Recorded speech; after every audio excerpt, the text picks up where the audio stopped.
Next chapter wave motion and its application.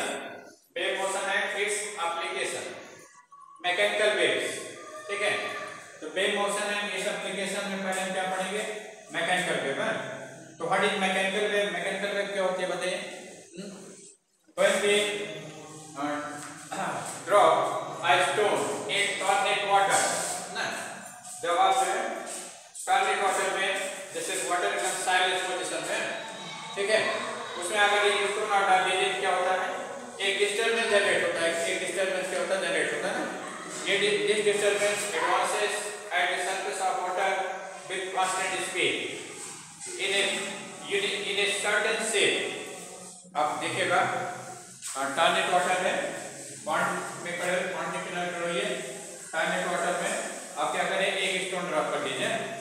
ठीक है, तो जिस पॉइंट पर आप स्टोन ड्रॉप करिएगा उस पॉइंट पर एक डिस्टर्बेंस जनरेट होगा ना। ठीक है, ये डिस्टर्बेंस होगा धीरे धीरे क्या होगा? आगे की ओर बढ़ता जाएगा।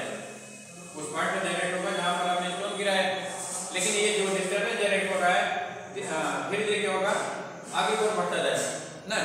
Eight the edge of the pond के एज तक बढ़ता जाएगा। ठीक है, तो ये डिस्टर्बेंस ही क्या कर रहा था? मैकेनिकल वेव कर रहा था। ये डिस्टर्बेंस क्या कर रहा था? मैकेनिकल वेव है। तो है ना, stone and drop in a टर्नेट वाटर।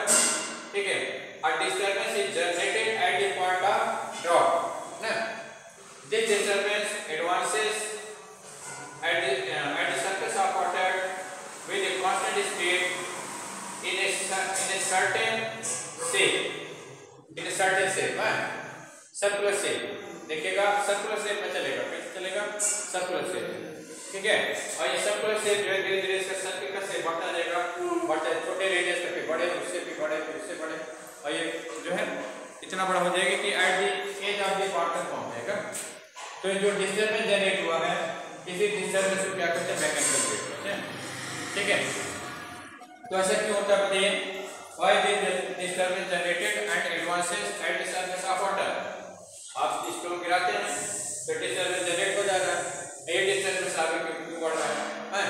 और अच्छा, जो बढ़ता है एक कांस्टेंट स्पीड से बढ़ता है।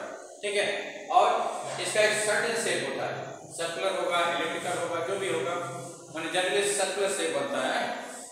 ये सर्कुलर शेप जो है इसका साइज बढ़ता चला जाता है और एंड ऑफ द पॉइंट तक पहुंच जाता है। तो ऐसा क्यों होता है बताइए? जिस पॉइंट पर आप स्टोन गिराते हैं वहां पर क्या होता है? वाटर प्रेस, वहां वाटर क्या हो जाता है? प्रेस हो जाता है ना। ठीक है, तो point at which stone is drop water is press, water क्या हो जाता है? प्रेस हो जाता है ना। और रिजल्ट ऑफ क्रेटर इज क्रेटेड ना। एक क्रेटर वहां बन जाता है, एक गड्ढा बन जाता है ना। ठीक है, crater is generated at the point of drop ना। तो जैसे यहाँ पर आप स्टोन गिरा रहे हैं, मानते हैं स्टोन है, ठीक है, तो ये स्टोन क्या होगा? ये तो नीचे चला जाएगा ना। ठीक है, इसको प्रेस करके, लेकिन यहाँ क्या होगी? कैविटी बन जाएगी। यहाँ क्या होगी? एक क्रेटर बन जाएगा, इस टाइप से एक क्रेटर बन जाएगा। ठीक है, यहाँ पे क्रेटर बन जाएगा और स्टोन तो नीचे चला जाएगा, स्टोन ना। ठीक है, but it create a crater. ये क्या होगा? एक क्रेटर जनरेट कर देगा, एक क्रेटर क्रिएट कर देगा ना। Water is elastic. वाटर क्या होता है? इलास्टिक होता है। तो elastic material always opposite in its chain in its shape and size. Elastic material क्या करते हैं? Elastic material always opposite in chain in its shape and size. Elastic material होते हैं हमेशा अपने शेप साइज का अपोज करते हैं। अगर कोई चेंज करिएगा तो तुरंत उसका अपोज करेंगे। ठीक है, जैसे रबर बैंड है, उसको खींचे और जैसे छोड़ेगा रबर बैंड अपना शेप ले लेगा। क्यों होता है? क्योंकि ड्यू टू इलास्टिक, रबर में इलास्टिक होती है ना। ठीक है, अपने इलास्टिक प्रॉपर्टी से वो क्या कर रहा है? अपने इंक्रीज एक्सटेंशन का अपोज कर रहा है। वो जो था वही रहना चाहता है। इस तरह से वाटर साइलेंस माने प्लेन था एकदम, अभी प्लेन रहना चाहता है, लेकिन यहाँ कैविटी क्रिएट हो गई है, तो इस बनी हुई कैविटी का अपोज करेगा। तो रिजल्ट क्या होगा बताइए? जो अराउंड वाटर है, अराउंड वाटर मॉलिक्यूल है, they run to fill this cavity. यहाँ पे पास के वाटर है, क्या करेंगे? इस कैविटी को फिल करने के लिए आएंगे, इधर जाएंगे, इधर जाएंगे, चारों तरफ से वाटर के मॉलिक्यूल इस कैविटी को फिल करने के लिए आएंगे। ठीक है, जब कैविटी को फिल करने के आएंगे, ये कैविटी क्या होगा? फिल हो जाएगी। जो क्रेटर बना था क्या होगा? but water molecule has gained velocity inward to the cavity ना। वाटर मॉलिक्यूल को क्या है अंदर की ओर वेलोसिटी मिल चुकी है, कैविटी के सेंटर की ओर वेलोसिटी मिल चुकी है, तो वाटर मॉलिक्यूल्स को फिर कर देंगे, लेकिन इनको अंदर जो वेलोसिटी मिल चुकी है तीन ऐसे प्रॉपर्टी क्या है बताओ, if any body is motion then it remains in motion ना। ऐसे प्रॉपर्टी क्या होती है, if any body is motion then it remains in motion until any external force is applied ना, ठीक है। तो ड्यू टू इनर्शिया प्रॉपर्टी ये मॉलिक्यूल क्या होंगे बताइए, प्लेन कैविटी को फिल करने के बाद भी हम अंदर की ओर आते हैं, सरफेस के भर जाने और कैविटी के फिल हो जाने के बाद भी ये मॉलिक्यूल क्या होंगे अंदर की ओर आते रहेंगे, क्योंकि वाटर मॉलिक्यूल को अंदर की ओर वेलोसिटी मिल चुकी है ना, ठीक है। इनर्शिया प्रॉपर्टी से ये अब भी अंदर की ओर आते रहेंगे, प्लेन हो गए तब भी आते रहेंगे। रिजल्ट क्या होगा बताइए, जब प्लेन होने के बाद वाटर मॉलिक्यूल आएंगे तो क्या होगा, ये एक्सेस मॉलिक्यूल हो गया ना, तो ये एक्सेस मॉलिक्यूल क्या करेंगे यहाँ पर एक हीप जनरेट कर देंगे, ये क्या करेंगे यहाँ पर एक हीप, एक यहाँ कैविटी बने कि आप एक हीप बन जाएगा, माने वाटर सरफेस के ऊपर चला जाएगा मॉलिक्यूल ना, यहाँ एक हीप बन जाएगा, ठीक है। वाटर मॉलिक्यूल पहले नीचे गया, अब क्या वाटर मॉलिक्यूल ऊपर आ गया, वाटर के मॉलिक्यूल क्या हो गए नीचे आ जाए ड्यू टू प्रेशर, अब due to inertia property molecule अंदर आ रहे हैं, अब फिर क्या होगा यहाँ वाटर का हीप बन जाएगा ना, ठीक है, माने वाटर मॉलिक्यूल सरफेस के ऊपर उठ जाएंगे, ठीक है। तो जब सरफेस के ऊपर चले जाएंगे तो फिर इसका शेप चेंज हो गया, फिर इसका शेप क्या हो गया बताइए, चेंज हो गया, क्योंकि शेप तो प्लेन था पहले ना, और कैविटी में हो गए, ठीक है, और कैविटी फिल हो गए तो फिर ऊपर उठ गए, ठीक है। तो जब फिर शेप चेंज हो गया फिर अपनी इनर्शिया प्रॉपर्टी से क्या होगा, ये अपने शेप का अपोज करेगा ना, क्योंकि फिर इसका शेप चेंज हो गया, जब शेप चेंज हो गया तो अपनी इनर्शिया प्रॉपर्टी से इसका अपोज करेगा, ठीक है। पी अपोज करना मतलब पी प्लेन होने की कोशिश करेगा, पी प्लेन होने की ट्राई करेगा, जब प्लेन होने की ट्राई करेगा तो क्या होगा बताइए, तभी प्लेन हो सकता है जब वाटर मॉलिक्यूल के ऊपर उठे हैं ये जो है नीचे आए ना, नीचे आने मतलब वाटर मॉलिक्यूल क्या होगा अब बाहर की ओर वेलोसिटी मिलेगी तभी तो नीचे आएंगे, वाटर मॉलिक्यूल को जब बाहर की ओर वेलोसिटी मिलेगी तब क्या होगा, यहाँ से जो हीप से जो यहाँ पर हीप बना है उससे मॉलिक्यूल हटेंगे और धीरे धीरे क्या होगा वाटर लेवल प्लेन हो जाएगा फिर, ठीक है। लेकिन अब मॉलिक्यूल को बाहर की वेलोसिटी मिल चुकी है तो प्लेन होने के बाद भी मॉलिक्यूल बाहर जाते रहेंगे ना, ठीक है। यहाँ प्लेन हो जाएगा लेकिन वाटर मॉलिक्यूल अभी बाहर जाते रहेंगे, जब बाहर जाते रहेंगे फिर क्या होगा, फिर प्लेन से फिर मॉलिक्यूल हटते रहेगा ना, तो रिजल्ट क्या होगा फिर कैविटी बन जाएगी, ठीक है। तो एक बार कैविटी बने फिर हीप बना, फिर कैविटी बने फिर हीप बना, ठीक है। मतलब वाटर मॉलिक्यूल क्या करें बताओ, एक बार नीचे आ रहे हैं एक बार ऊपर जा रहे हैं, फिर एक बार नीचे आ रहे हैं एक बार ऊपर जा रहे हैं ना, मतलब प्लेन के अराउंड जो है in straight line to and fro motion कर रहे हैं, ये प्लेन पॉइंट है, इस पॉइंट के अबाउट क्या करें, एक बार नीचे आ रहा है फिर एक बार ऊपर जा रहा है, फिर एक बार नीचे आ रहा है फिर एक बार ऊपर जा रहा है, तो this molecule move to and fro about plane ना, ठीक है, ठीक है। Such motion is simple harmonic motion, ये मोशन क्या बताइए सिंपल हार्मोनिक मोशन है ना, ठीक है। तो दस water molecule at this point start simple harmonic motion, execute simple harmonic motion है ऐसे ऐसा। तो जब यहाँ सिंपल हार्मोनिक मोशन चालू होगा ये पार्टिकल क्या करेगा बताइए, अपनी एनर्जी मोमेंटम को अपनी नियरेस्ट मॉलिक्यूल को दे देगा, इसको दे देगा ना, इस मॉलिक्यूल को ये मॉलिक्यूल क्या करेगा, ये भी ऊपर नीचे मोशन चालू कर देगा, ये भी ऊपर मोशन क्या करेगा, ऊपर नीचे भी मोशन चालू कर देगा to and fro about plane ना।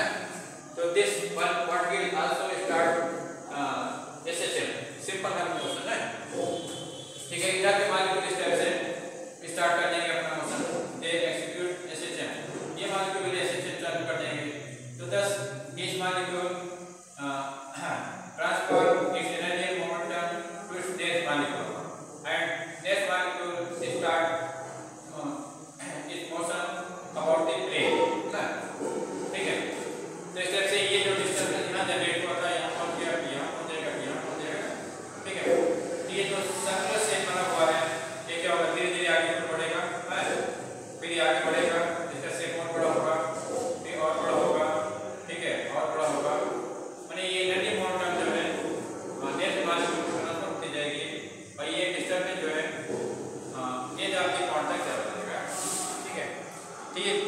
डिस्टर्बेंस ही क्या कहलाता है? मैकेनिकल वेव कहलाता है।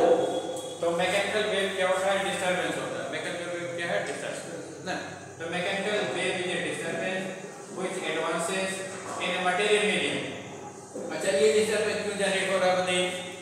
हैं, डिस्टर्बेंस क्यों जनरेट हो रहा है? किस मीडियम में जनरेट होगा? देखिए, ये डिस्टर्बेंस जनरेट होने के लिए मीडियम की दो प्रॉपर्टी यूज हो रही है। कौन सी? एक इलास्टिसिटी, दूसरा इनर्शिया ना। देखिए, इस डिस्टर्बेंस को जनरेट होने के लिए मीडियम की दो प्रॉपर्टी यूज हो रही है, इलास्टिसिटी एंड इनर्शिया। अगर इलास्टिसिटी ना होता तो कैविटी न फिल होती ना, इनर्शिया ना होता तो फिर जो है हीट ना बनता ना। तो इलास्टिसिटी इनर्शिया होने पर ही मैकेनिकल वेव जनरेट हो सकती है।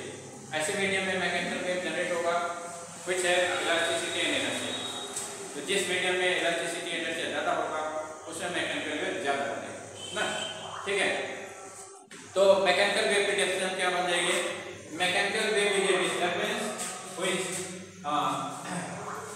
which advances in a material medium with a constant speed without changing its shape and without changing its shape ना, without changing its shape। ठीक है, having property of elasticity and inertia, having property of elasticity and inertia। माने ऐसे medium में generate होगा जिसमें कि elasticity और इनर्शिया की प्रॉपर्टी हो। ठीक है, अगर मीडियम में इलास्टिसिटी और इनर्शिया की प्रॉपर्टी नहीं होगी तब मैकेनिकल वेव जनरेट नहीं होगा ना। तो मैकेनिकल वेव की डेफिनेशन हो जाएगी, mechanical wave is a disturbance generated in A medium having property of elasticity and inertia which advances in a medium with a constant speed without changing its shape। ठीक है, ये अपना बिना बदले हुए एक कांस्टेंट स्पीड से आगे फिर मीडियम में एडवांस करता है। ठीक है, ये चीज आप लिख लीजिए। तो mechanical wave is a disturbance, mechanical wave is a disturbance है, mechanical wave is a disturbance, is a disturbance, disturbance generated in a material medium, in a material medium, in a material medium। ठीक है, having property of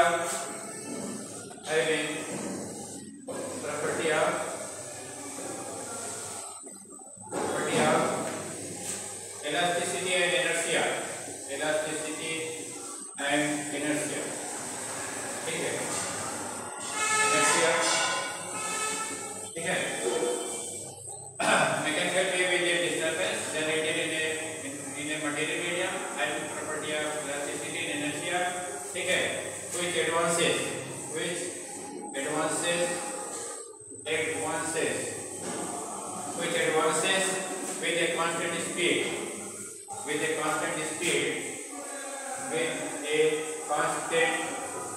constant speed with a constant speed without changing its shape, without changing its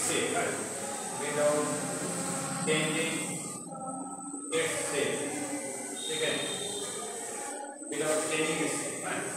तो देखिए, तो mechanical wave generate होने के लिए क्या चाहिए? मतलब मीडियम चाहिए ना।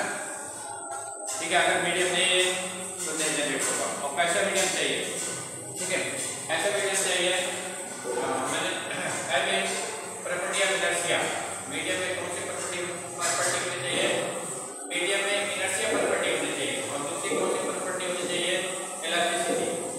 अगर मीडियम में इलास्टिसिटी और इनर्शिया प्रॉपर्टी है तभी मैकेनिकल वेव जनरेट होगा। ठीक है, तो दस मैकेनिकल वेव नीड्स मीडियम। और कैसा मीडियम चाहिए इसको? Having property of inertia and elasticity ना, ये दो कंडीशन।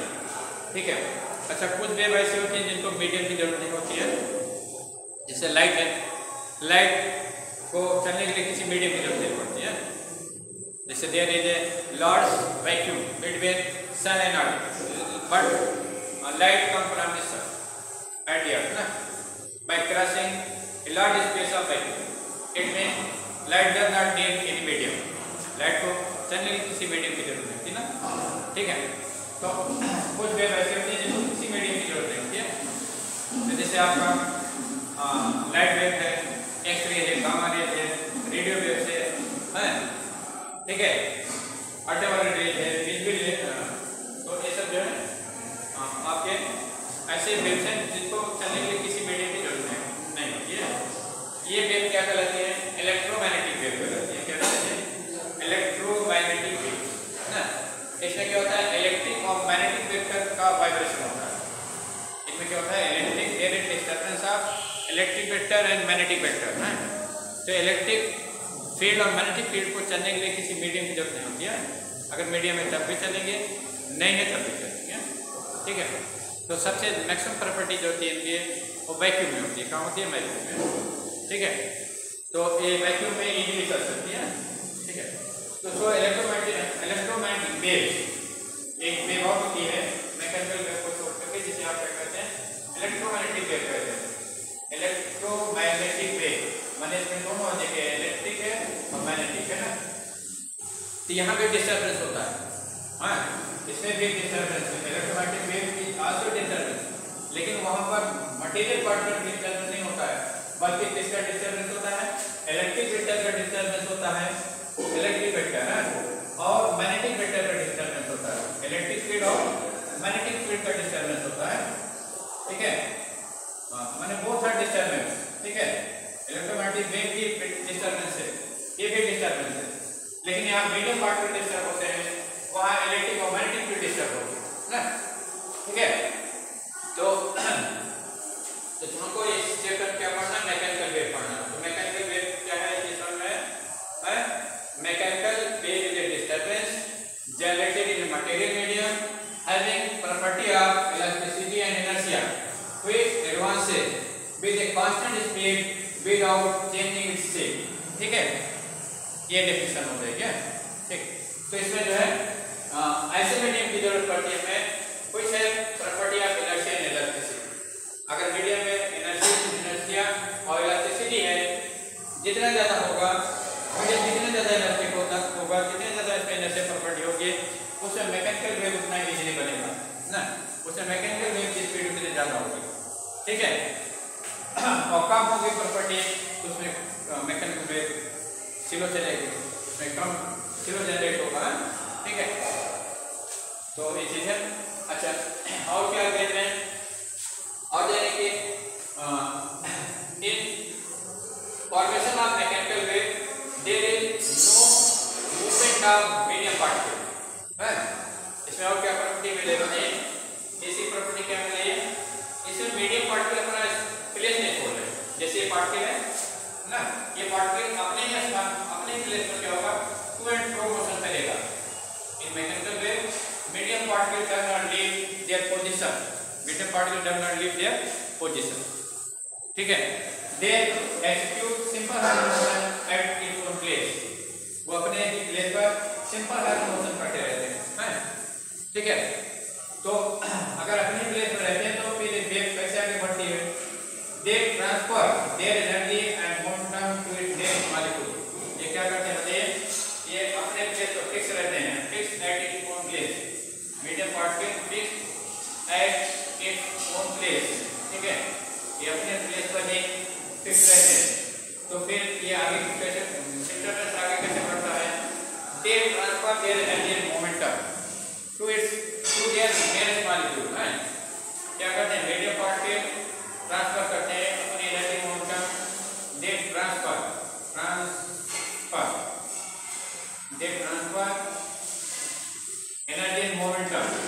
एनर्जी एंड मोमेंटम, ठीक है, and momentum to its nearest molecule, to its nearest molecule. ये सब क्या करते हैं? अपने नियरेस्ट मॉलिक्यूल को एनर्जी मोमेंटम ट्रांसफर कर देते हैं, ठीक है। ये सब प्रॉपर्टी अवेलेबल के लिए in advancing of mechanical wave, medium particle does not advance, they execute simple harmonic motion at its own place, they transfer only energy and momentum to its nearest molecule, ठीक है। तो ये सब point के लिए क्या करते हैं? तो देखिए मैकेनिकल ट्रांसफर वेव होगा, एक लॉन्गिट्यूडनल वेव होगा, ठीक है। तो there are two types of mechanical wave, transfer and longitudinal. और इलेक्ट्रोमैग्नेटिक वेव एक ही होता है, इसमें लॉन्गिट्यूडनल नहीं होता, केवल ट्रांसफर वेव होती है, ठीक है। इसमें electric vector, magnetic vector and propagation of the electromagnetic waves are mutually perpendicular, ठीक है। इलेक्ट्रोमैग्नेटिक वेव्स में आपके दो वेक्टर हैं, दो फील्ड का डिस्टर्बेंस होता है, इलेक्ट्रिक फील्ड का डिस्टर्बेंस होता है, मैग्नेटिक फील्ड का डिस्टर्बेंस होता है, ठीक है। तो इलेक्ट्रिक फील्ड, मैग्नेटिक फील्ड ये म्यूचुअली परपेंडिकुलर होते हैं, और direction of propagation of wave is also perpendicular to these two vectors हैं। जो वेव चलती है वो इलेक्ट्रिक और मैग्नेटिक फील्ड के परपेंडिकुलर चलती है। अगर x डायरेक्शन में इलेक्ट्रिक फील्ड है, y डायरेक्शन में मैग्नेटिक फील्ड है, तो z डायरेक्शन में direction of propagation of the wave होगा, इलेक्ट्रोमैग्नेटिक वेव होगा, ठीक है। तो इलेक्ट्रोमैग्नेटिक वेव में तीनों वेक्टर क्या होते हैं, E B C, इसमें तीन वेक्टर हो गए ना, एक इलेक्ट्रिक फील्ड हो गई आपके, ठीक है, एक मैग्नेटिक फील्ड हो गई, एक C हो गया, तीनों म्यूचुअली परपेंडिकुलर होते हैं, ठीक है। तो जब disturbance is perpendicular to motion, wave motion, then sudden disturbance is known as transfer disturbance या ट्रांसफर वेव ना, ठीक है। तो electromagnetic wave is always transfer wave, electromagnetic wave क्या होता है, ऑलवेज ट्रांसफर वेव है, लेकिन मैकेनिकल वेव जो होती है it may be transfer, may be longitudinal, ठीक है। तो इसमें दो वेव होती है, ट्रांसफर वेव होता है और लॉन्गिट्यूडनल वेव होता है, ठीक है। इसे कॉपी करिए, फिर ट्रांसफर क्या होता है, लॉन्गिट्यूडनल क्या होता है बताते हैं। तो ट्रांसफर वेव में क्या होता है, vibration of medium particle is perpendicular to the direction of propagation of the wave, vibration of medium particle is perpendicular to the direction of propagation of the wave ना। तो देखिए जैसे यहाँ पर वेव हमारी क्या है, बताइए इस पॉइंट से आगे को नीचे आ रही है ना, लेकिन मीडियम पार्टिकल क्या है, तो इस वेलोसिटी के परपेंडिकुलर वाइब्रेट कर रहे हैं, वेलोसिटी क्या है, बताइए परपेंडिकुलर वाइब्रेशन हो रहा है, क्योंकि वेलोसिटी हमारी इधर है, डायरेक्शन ऑफ प्रोपेगेशन ये है, और मीडियम पार्टिकल का वाइब्रेशन ये है ना, ठीक है। तो ये वेव क्या होगा, बताइए wave generated at the surface of water, wave generated at the surface of liquid क्या बताइए, longitudinal wave, sorry transfer wave है, क्या है, ट्रांसफर वेव ना, क्योंकि ट्रांसफर वेव में क्या होता है, medium particle vibrate perpendicular to the direction of propagation of the wave ना। तो वेव जो है सरफेस के लंब चल रही है, वाइब्रेशन क्या होते हैं, सरफेस के परपेंडिकुलर है, इसलिए ये वेव क्या होगा, ट्रांसफर वेव होगा, कैसा वेव होगा, ट्रांसफर वेव ना, ठीक है। एक transfer wave medium particle vibrate perpendicular to the direction of propagation of the wave, ठीक है। अच्छा जैसे हम अब बोलते हैं, जैसे हम बोल रहे हैं तो हमारे सामने जो एयर्स हैं वो क्या हो रहे हैं, बताइए प्रेस हो रहे हैं, हमारे माउथ के सामने जो एयर है क्या बताइए प्रेस हो रहे हैं ना। तो हमारी एनर्जी जो है क्या हो रही है, एयर मॉलिक्यूल को प्रेस कर दे रहे हैं ना, ठीक है। कुछ वर्ड में को बोलने में एयर मॉलिक्यूल का प्रयोग खींचती है ना, ठीक है। तो इस टाइप से हम अपनी एनर्जी जो है एयर मॉलिक्यूल को दे रहे हैं या फिर ले रहे हैं ना, ठीक है। तो एयर मॉलिक्यूल में क्या होता है, हमारे सामने जो एयर मॉलिक्यूल है जब हम प्रेस करते हैं तो वहाँ एयर मॉलिक्यूल की डेंसिटी क्या हो जाती है, बढ़ जाती है ना, ठीक है। जब हम अपनी ओर खींचते हैं एयर मॉलिक्यूल की डेंसिटी क्या होती है, कम हो जाती है। तो इस टाइप से जब हम बोलते हैं तो सर्टेन पॉइंट पर एयर की डेंसिटी ज़्यादा हो जाती है और सर्टेन पॉइंट पर एयर की डेंसिटी क्या होती है, कम हो जाती है। तो जिस पॉइंट पर एयर की डेंसिटी ज़्यादा हो जाती है उसे पॉइंट ऑफ कंप्रेशन कहते हैं, और जिस पॉइंट पर एयर की डेंसिटी कम हो जाती है उसे पॉइंट ऑफ रेयरफेक्शन कहते हैं। इस टाइप से क्या होता है बोलने में, जैसे ये स्पीकर है, ये स्पीकर है ना, ये आपको यहाँ बोल रहा है, ठीक है। तो यहाँ एयर मॉलिक्यूल क्या हो रहा है, कंप्रेस हो रहा है ना, ठीक है। फिर यहाँ क्या होगा, बताइए जब यहाँ कंप्रेस हो गए यहाँ की मॉलिक्यूल यहाँ पर आ गए, यहाँ मॉलिक्यूल क्या होगा, दूर दूर हो जाएंगे ना। फिर आगे चल के मॉलिक्यूल क्या हो गए, कंप्रेस हो जाएंगे, फिर आगे चलकर क्या होगा, मॉलिक्यूल दूर दूर हो जाएंगे। तो यहाँ हम क्या देंगे कि मॉलिक्यूल सेंटर की ओर आ रहे हैं, इधर की ओर आ रहे हैं ना, इसमें मॉलिक्यूल क्या हो रहे हैं, सेंटर से दूर जा रहे हैं, इसमें मॉलिक्यूल क्या आ रहे हैं, सेंटर की ओर आ रहे हैं, इसमें मॉलिक्यूल क्या हो रहे हैं, सेंटर से दूर जा रहे हैं ना। अब वेव हमारी क्या बताइए, इधर की ओर चल रही है, वेव क्या हो रही है, इधर चल रही है ना, ठीक है। तो देखिए इसमें पार्टिकल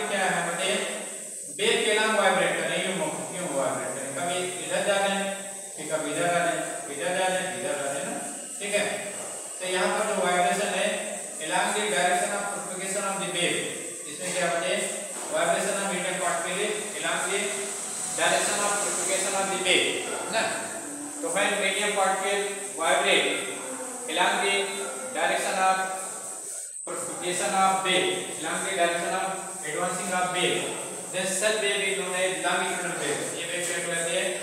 longitudinal wave कहलाती है, longitudinal wave. तो sound wave क्या होती है? longitudinal wave से, हैं? जो sound wave है क्या है? longitudinal wave से, हैं? और wave generated at the surface of water क्या है? transfer wave है, क्या है? transfer wave, हैं? transfer wave, ठीक है? तो there are two types of mechanical wave, ना? mechanical wave two types of wave. Number 1 क्या है? ट्रांसवर्स वेव है, ठीक है? ट्रांसवर्स वेव है, ठीक है? और नंबर 2 क्या है? लॉन्गिट्यूडिनल वेव है. नंबर 2 क्या है? लॉन्गिट्यूडिनल वेव, लॉन्गिट्यूडिनल, ठीक है? लॉन्गिट्यूडिनल वेव, हाँ? इधर कॉपी कर ले, कॉपी कर ले.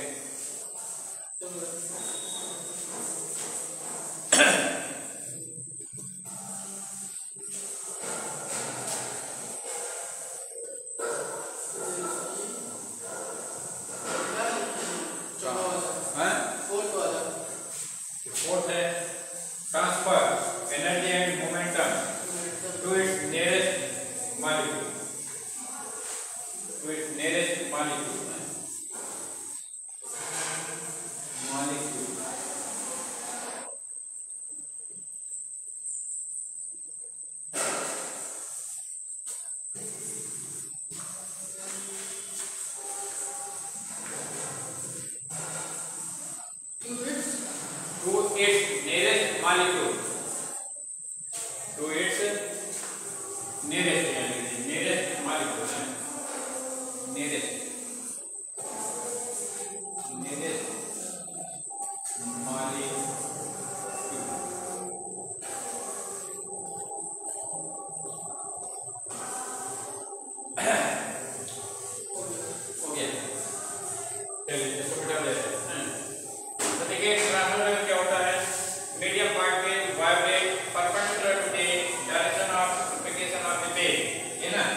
कहाँ पर जनरेट होगा? जो मीडियम रिजिड होगा, ऐसे मीडियम में जनरेट होता है जहाँ पर रिजिडिटी पाई जाती है, ठीक है? तो transfer waves are generated in a rigid medium, ठीक है? कंडीशन ट्रांसफर वेव के जनरेट करने की कंडीशन है कि रिजिड मीडियम होना जरूरी है. तो transfer wave generated in a rigid medium, transfer wave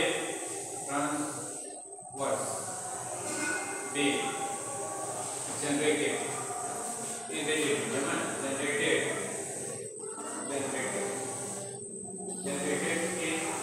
in rigid medium, generated in rigid medium. Transfer wave जो है रिजिड मीडियम में जनरेट होता है. तो रिजिडिटी किस में पाई जाती है बताइए? सॉलिड में पाई जाती है. किस में पाई जाती है? सॉलिड में ना, ठीक है?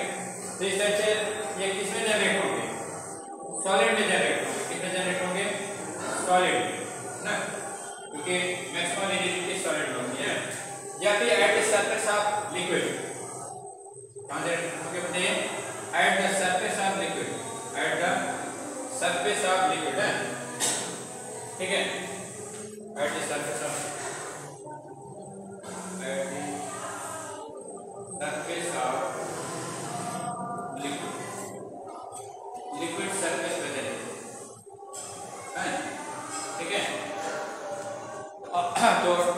waves generated in a medium having rigidity.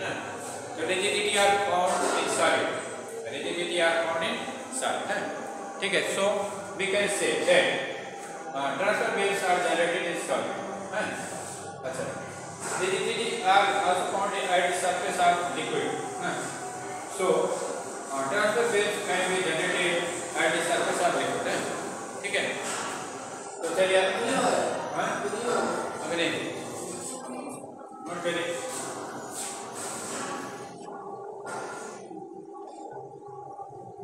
ये तो बना लिया है. अब इसके बाद लॉन्गिट्यूडनल वेव्स आ जाएगी. तो लॉन्गिट्यूडनल वेव्स में क्या होता है? मीडियम पार्ट के vibrate parallel to the direction of propagation of the wave. Parallel to the direction of propagation of the wave. ठीक है. तो longitudinal waves लिखे. longitudinal waves.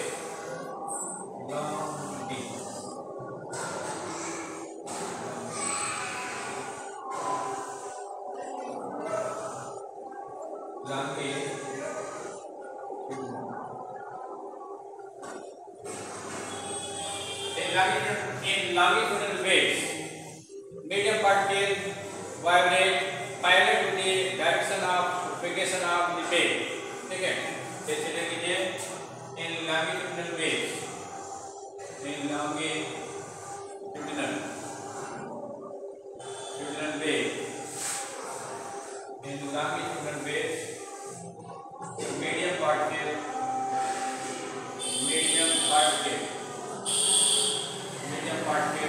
vibrate parallel to the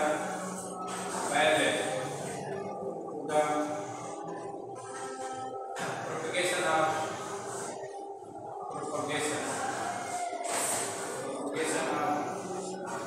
the wave. ठीक है. अच्छा. तो this can generate longitudinal waves can be generated in solid, liquid and gas. longitudinal wave हम solid में भी जनरेट कर सकते हैं, लिक्विड में भी जनरेट कर सकते हैं और गैस में भी जनरेट कर सकते हैं. ठीक है. तो longitudinal waves are generated in solid, liquid and gas. इस तीनों में जनरेट होता है ना. जैसे आप बोलते हैं. ठीक है. तो longitudinal wave जनरेट होती है. ये वेव किसमें चल रही है? ये में चल रही है ना, यानी गैस में. ठीक है. ये ना. ठीक है. तो longitudinal waves can be generated. Longitudinal waves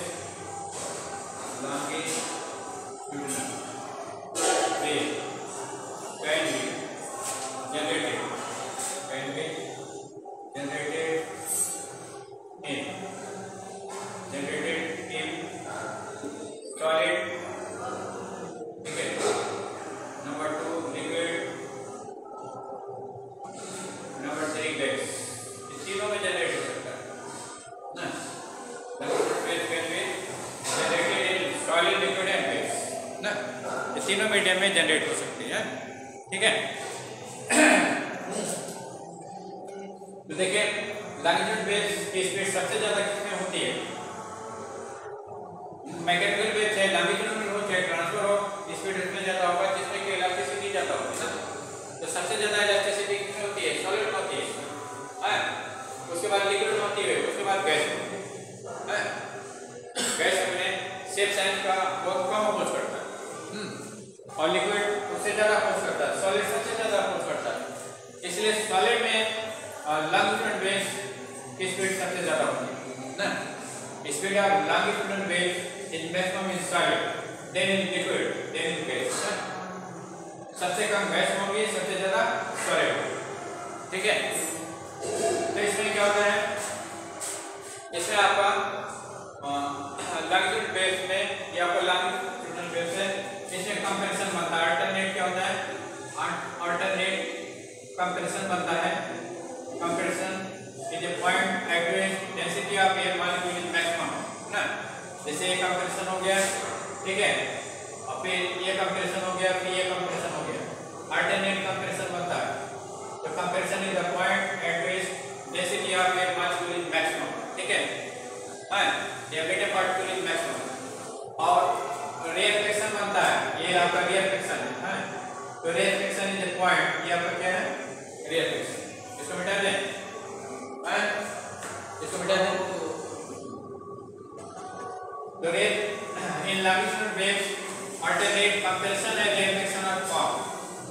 longitudinal waves में अल्टरनेट क्या होता है, कंपैरिजन और रेयरफिकेशन बनता है, ठीक है। तो rarefaction is a point at which density of medium particle is reached. Rarefaction is a point at which density of medium particle is reached. ये आपका रेयरफिकेशन पॉइंट है, क्या है, रेयरफिकेशन। रेयरफिकेशन यहाँ पर मीडियम पार्टिकल डेंसिटी सबसे कम है, ठीक है। अच्छा, डिस्टेंस बिटवीन टू कंपैरिजन, दो सक्सेसिव कंपैरिजन, दो सक्सेसिव कंपैरिजन के बीच की डिस्टेंस क्या होती है, वेवलेंथ के बराबर होता है। कितना होता है, वेवलेंथ, है। तो distance between two successive comparison is equal to wavelength, ठीक है। इस तरह से distance between two successive rarefaction, distance between two successive rarefaction क्या होगा, ये भी वेवलेंथ होगा, ये क्या होगा, वेवलेंथ। तो जैसे एक रेयरफिकेशन पॉइंट है हमारा, है, और एक रेयरफिकेशन पॉइंट है, इन दोनों रेयरफिकेशन पॉइंट के बीच की डिस्टेंस क्या होगी, लैम्डा होगा। तो distance between two successive comparison is equal to wavelength of wave, और distance between two successive rarefaction is equal to wavelength of the wave, ठीक है। क्या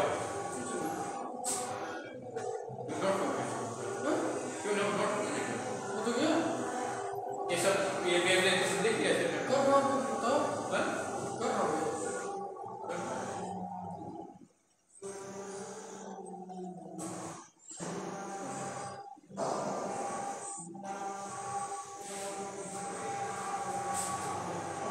अब देखिए ट्रांसफर वेव में क्या होता है, ट्रांसफर वेव में अल्टरनेट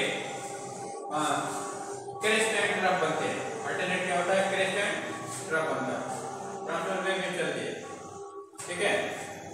यहाँ पर ट्रांसफर वेव, तो crest is the point at which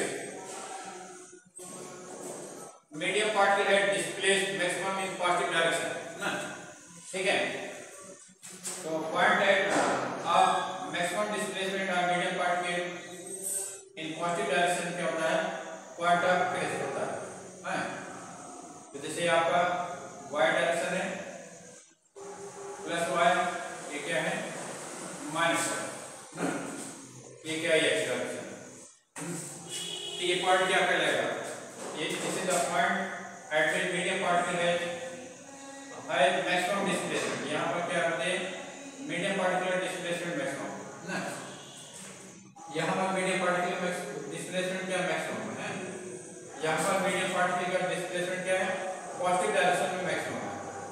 ये पॉइंट क्या कहलाएंगे, क्रेस्ट कहलाएंगे, क्या कहलाएंगे, क्रेस्ट, ये point of crest, point of crest, point of crest, ठीक है। तो point at displacement of medium particle maximum in positive direction is crest, a point at which displacement of medium particle is maximum in negative direction is trough। ये क्या कहलाता है, trough कहलाता है। तो जैसे ये पॉइंट क्या है, trough पॉइंट है, ये नेगेटिव डायरेक्शन में यहाँ पर मैक्सिमम डिस्प्लेसमेंट है, ये क्या है, trough, ये पॉइंट trough है ना, TRUDH, trough है, ये पॉइंट क्या ट्रफ है,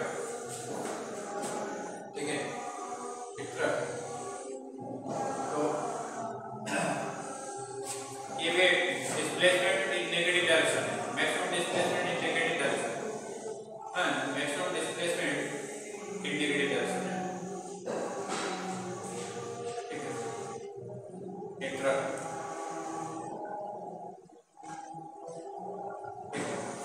तो distance between two successive crest क्या होता है? वेवलेंथ होता है। Distance between two successive crest wavelength होता है। ये भी वेवलेंथ है, ये भी आपका वेवलेंथ है ना, ये भी वेवलेंथ, ठीक है। तो distance between two successive drug wavelength होता है और distance between two successive crest भी वेवलेंथ होता है, ठीक है। तो ये पॉइंट आप माइंड में रख लीजिए। In transfer wave alternate crest and drug is found. In longitudinal waves alternate compression and reflection are found.